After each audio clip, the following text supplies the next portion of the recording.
Olá, profissional de SMS! Como você sabe, eu sou a Genaína e faço parte do Grupo Share.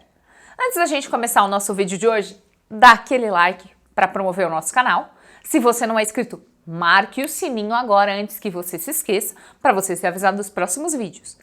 Como a gente falou, o Share, é referência em SMS, então a gente vem falando bastante sobre segurança. Hoje a gente vai dar um enfoque para o pessoal de meio ambiente, tá? Pessoal de meio ambiente, dá um joinha aí. Bom, o vídeo de hoje nós vamos falar sobre a classificação de resíduos e coleta seletiva. Então, seja você o agente da mudança. Qual que é o objetivo do vídeo de hoje? Falar sobre a definição de resíduo. Então, o que é resíduo? A Política Nacional de Resíduos Sólidos. Então, vamos explicar um pouquinho o que ela traz no seu contexto. Falar sobre a classificação do resíduo que está na NBR 2004. Falar um pouquinho sobre o CONAMA 275, que ele vai falar sobre a padronização das cores para os coletores. E vamos falar propriamente dito da coleta seletiva. O que é coleta seletiva, como você faz e vamos te dar algumas dicas bem legais. Vamos lá? Simbora comigo! Então, definição de resíduo sólido. Então, o que é resíduo, afinal? Então, ele traz a definição de resíduo que é no estado sólido ou semissólido, certo? Que resultam de atividades, pode ser industrial, doméstico, hospitalar. Então, o resíduo é tudo aquilo que é final do processo que sai, que você literalmente não iria utilizar mais no seu processo, ou seja, que já passou por uma alteração. Claro que você pode ter também a questão do lodo, que é um resíduo propriamente dito pastoso, que ele sai do sistema de tratamento de água. Então, você tratou a água, ele tem um resíduo. Claro que ele vai ter umas particularidades, porque ele não pode ser jogado direto na rede de esgoto da água. Então, lembra que aqui é resíduos sólidos ou semissólidos, que pode ser a parte dos lodos também. Essa definição, ela está na NBR 2004, que ela traz uma parte bem robusta sobre os resíduos. Então, se você não tem aí na sua empresa, é bom você adquirir a NBR 2004. Vamos falar um pouquinho agora sobre a Política Nacional de Resíduos Sólidos. Ela está na Lei 12.305 de 2010. Então, se você tem curiosidade, entra lá no site do Planalto e pega a lei na íntegra, que é bem longa e vale a pena você ler. Mas, resumidamente, para você entender, o que ele traz? Ele fala sobre a prevenção e redução na geração de resíduos. Claro, a gente não quer ser conhecido como um país que polui o meio ambiente. Ele traz uma proposta sobre a mudança dos hábitos para você ter um consumo sustentável. Claro, estamos evoluindo, A gente não quer gerar mais resíduos, então tem que agir de forma sustentável, tem que ter hábitos sustentáveis. Proporcionar o aumento da reciclagem e da reutilização dos resíduos, ou seja, se eu ainda posso utilizar aquilo, por que eu estou descartando e querendo um novo? Vamos reutilizar, vamos reciclar. E da destinação ambientalmente correta, ou seja, a destinação adequada, em vez de jogar em lixão, no aterro.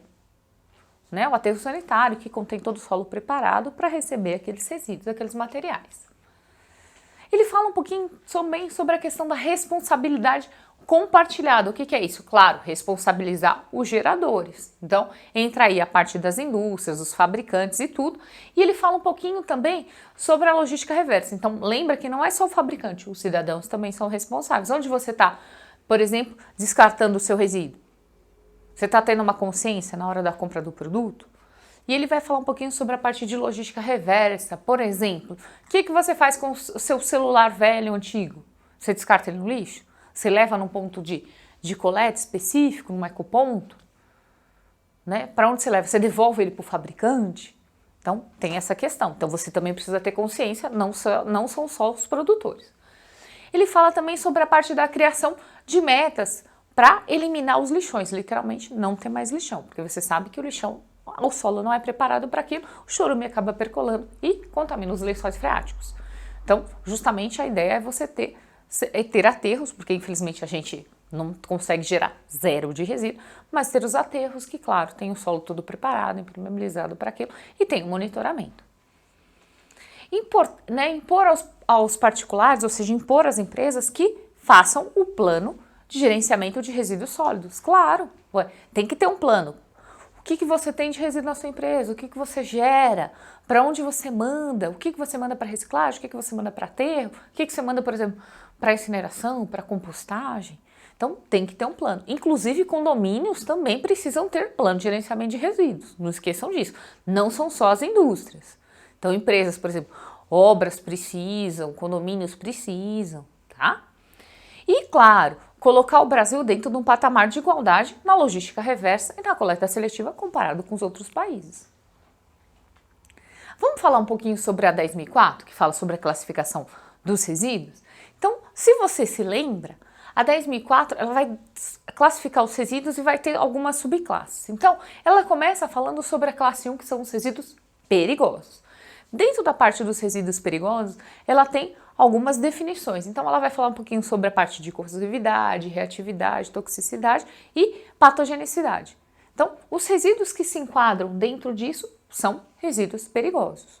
Então, são classe 1. Então, esses daí você tem que ter um cuidado especial. Ele vai falar sobre os classe 2 também, que são os resíduos não perigosos.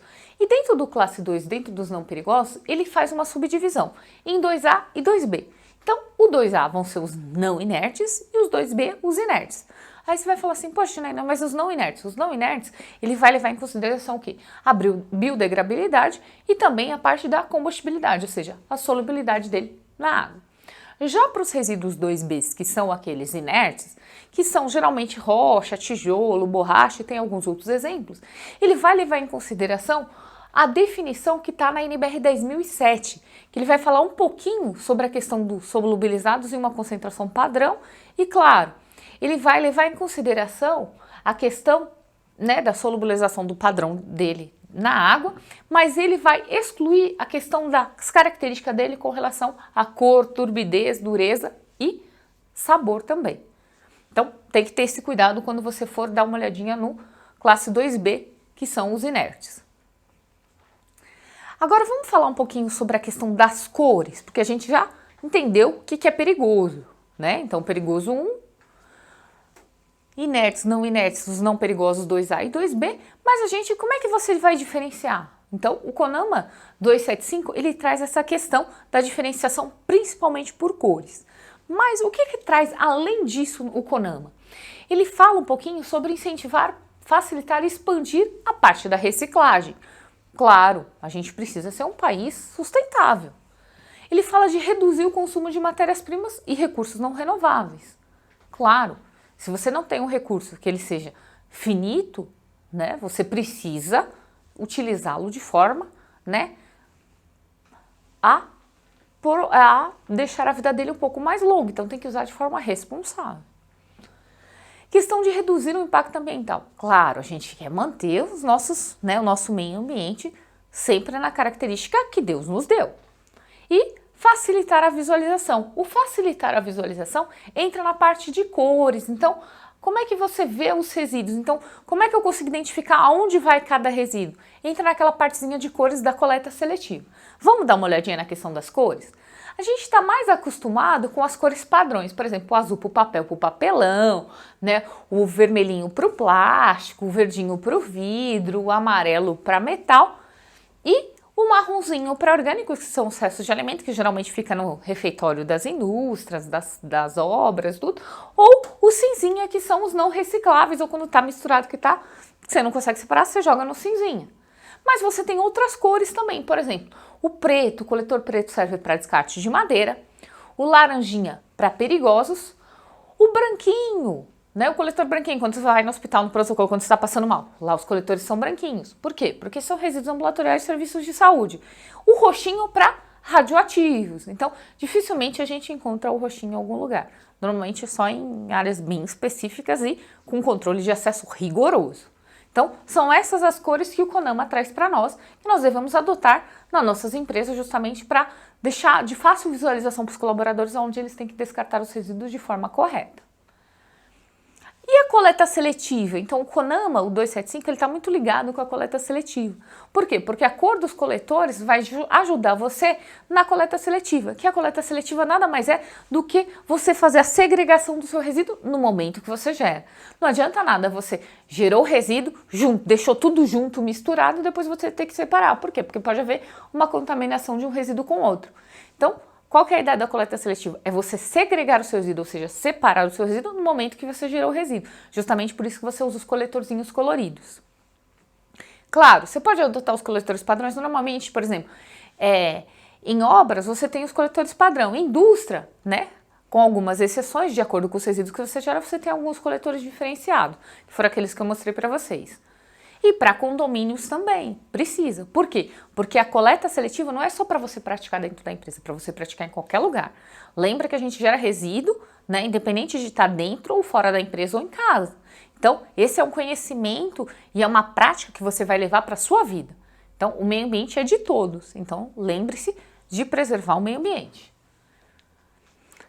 E aqui são algumas dicas. Então, seja você o agente da mudança. Então, mude os seus hábitos, né? Segregue os resíduos, até em casa, separa, põe os coletorzinhos coloridos na sua casa. Ensina o seu filho a fazer isso, vai ser bem bacana e as crianças gostam. Não jogue óleo na pia, o óleo da fritura, né? Quem gosta aí de uma friturinha, de um peixinho frito, de um bolinho frito, eu particularmente gosto de uma friturinha. Então, não jogo, não descarto o óleo da fritura na pia, porque você contamina muitos litros d'água. Então, coloca numa garrafinha PET, doa para alguma instituição, eles fazem sabão. É legal. Evite comprar produtos com muitas embalagens. Por quê? Porque você vai gerar mais resíduo. Então, não estimula as empresas a usar tantas embalagens assim no produto que você está comprando. Dê preferência para produtos biodegradáveis. Por quê? Porque você vai usar e ele vai se degradar com mais facilidade. Bom, se vocês se lembram, né, o poder é de vocês, né? Esse é um desenho da minha época, acho que muitos vão se lembrar. Então, quero Capitão Planeta, que era para incentivar as crianças a trabalhar nessa parte da reciclagem. Bom, esse foi o nosso vídeo de hoje. Eu espero que vocês tenham gostado. Deixe o seu comentário aí abaixo para mim, que eu vou responder com o maior carinho. O Grupo Share está desenvolvendo um curso sobre PGR e GRO, então fique atento. Em março teremos novidades. Grupo Share, compartilhando conhecimento com você.